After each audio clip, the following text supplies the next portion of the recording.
We're going to talk about what it means that the church is apostolic. That is nicely framed by both worship and mission. They fit together in a bigger picture, which will be clear really early on as I lay it out. When we talked about the doctrine of the Trinity, I mentioned a term, perichoresis. Perichoresis is a word that you can use to describe what God is after in terms of his relationship with the world. Jesus prays in John 17, "Let my disciples be one, as you, Father, and I are one, so that the world would know that you sent me." God's goal is for us to share in not just the ordinary perichoresis of God being present in the world, but in the unique perichoresis of the Father, Son, and Holy Spirit. That we gain the same intimacy with the Father as Jesus has with the Father. That we gain the same intimacy with the Spirit as Jesus and the Father have with the Spirit. That we gain the intimacy with Christ of a bride with her husband. Those are goals that take God's work to get to. And that's going to frame what we talk about next. We're going to start with worship and then move to apostolicity. Worship is, let's put it this way, worship is who God is, and worship is who God is for us. Worship describes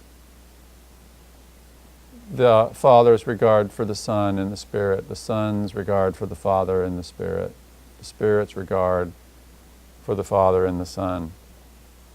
All right? And worship is also the outer life of God, the life that's appropriate to describe our relationships with God. All creation is to worship the God of Israel, to be subject in adoration and love. This gets worked out pretty beautifully and extensively by Augustine, that the whole creation, God and all creation, are a hierarchy of loves. He gets this from the commandment to love God above all and to love our neighbor as ourselves. And each of us has our place, and all creation has its different places within that hierarchy.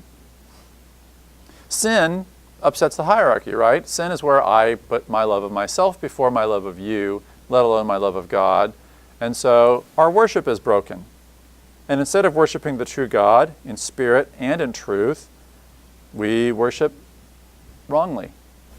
Colossians 3:5 says, "Flee covetousness, which is idolatry." Having an eye for the stuff of the world that's out of order is a form of idolatry. 1 John, after this marvelous chapter or two about love,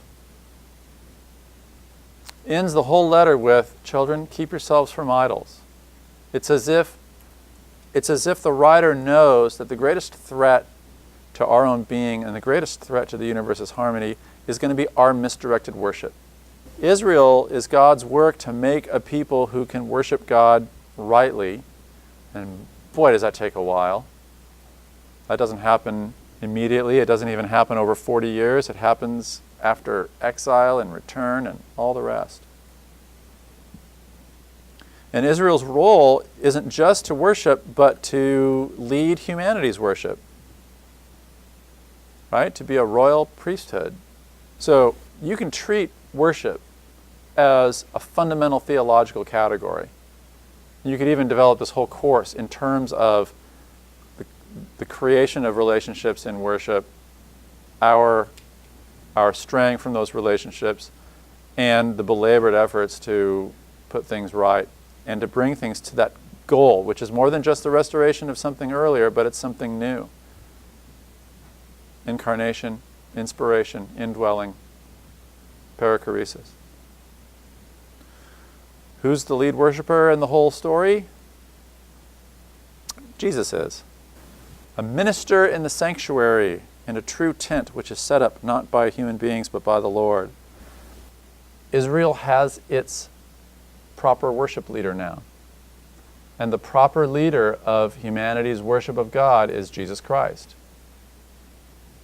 All right? A minister in the sanctuary, or actually a liturgist in the sanctuary. The word that's used here for ministry in Greek is liturgios. We get the word liturgy from it. A lot of evangelical Protestants are allergic to the word liturgy. But you don't need to be. Liturgy means the work of the people. It means the stuff that Jesus does. The word gets used to describe churches whose worship traditions are pretty standardized, pretty regularized, and rather ornate. Whereas in a number of other churches, the liturgy is more basic, still pretty standardized. Your church probably has a standard operating procedure that it follows week after week, and if they deviate, you notice because something seems different. That means you have a liturgy too. It's ministry. It's service in the temple to the God whose relationship with the universe should be described in terms of worship. All right? Jesus Christ is the ultimate worshiper and worshipee. This requires God to do stuff. And that act by which God gains this glory is God's mission. Okay? The first meaning of mission is not something that we do. The first meaning of mission is something that God does. The mission of God precedes our mission. God makes the first move. So the first mission is God's own mission. We are recruited for it. In fact, first we are audiences of it. We are objects of this mission. And then we're swept into it, and we can become active participants in this mission. But it's not our mission. All right? We'll see this again when we talk about what it means to be an apostle. An apostle means someone who's sent. And the first apostle is actually Jesus. The Father sent him. All right? So, don't think of mission apart from worship, and don't think of worship apart from mission. Because of the narrative shape of the gospel, the narrative shape of God's life, the two have everything to do with one another.